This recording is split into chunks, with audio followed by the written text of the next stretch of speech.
Hujambo na karibu kwa mara nyingine tena mtazamaji wa The World News katika kipindi hiki cha ulimwengu wa siasa. Uko nami Adam Hussein ambaye bado nakujuza mengi yanayojiri katika ulimwengu. Rais wa Marekani Donald Trump ametoa onyo kali kwa Iran akisema kwamba Marekani lazima iharibu vinu vya nyuklia vya Tehran ikiwa diplomasia haitafanikiwa katika mazungumzo kuhusu suala la nyuklia. Trump ameelezea kile alichokiita machaguzi mawili pekee yanayopatikana, kwamba walipwe vizuri au walipwe vibaya, katika mahojiano kupitia vyombo vya habari.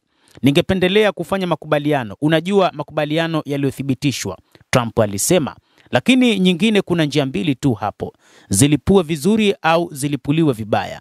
Matamshi haya yanakuja huku juhudi za kufufua mazungumzo ya nyuklia kati ya Tehran na Washington zikiwa zimekwama.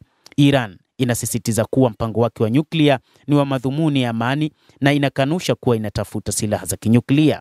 Hata hivyo, Marekani tayari imeshaweka utayari ndege zake aina ya B-52 ambazo zimerushwa katika kambi ya anga ya Diego Garcia katika bahari ya Hindi na kuimarisha mkao wa Washington kwa ajili ya mashambulio ya masafa marefu karibu na Iran, huku mazungumzo ya nyuklia yakiwa yameahirishwa, Newsweek imeripoti siku ya leo Alhamisi.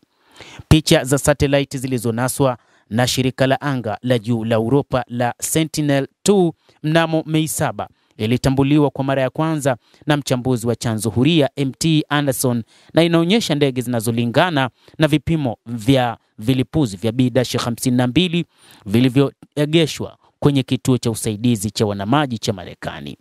B-52 ni ndege ambazo zinajiunga na mrundikano wa mali za Marekani katika kambi hiyo, ikiwa ni pamoja na vilipuzi vya siri vya B-2 vilivyotumwa hapo awali na ndege za mizigo za C-17 na meli za kujaza mafuta, kulingana na jarida la Air and Space Forces na The War Zone.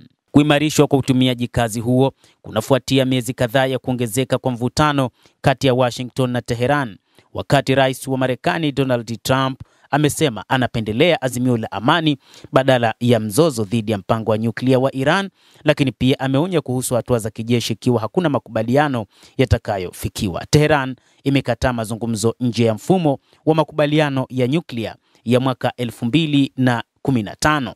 Hata hivyo, Tehran imesema ipo tayari kwa lolote, kwa amani, ifanye mazungumzo ama kwa mapambano iweze kupambana.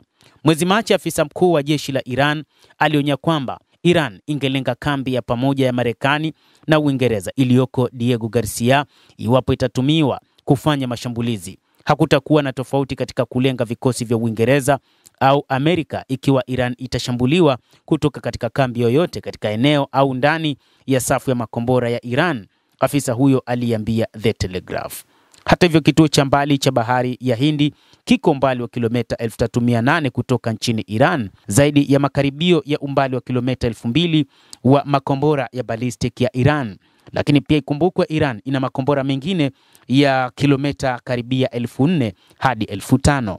Msemaji wa serikali ya Uingereza amelaani vitisho hivyo, wakati huo akiita msingi huo muhimu kwa usalama wa Uingereza na Marekani na kusisitiza juhudi za London za kukuza kushuka kwa kasi katika eneo hilo. Diego Garcia imewahi kutumika kama sehemu ya kufanyia mashambulizi ya Marekani nchini Iraq na Afghanistan.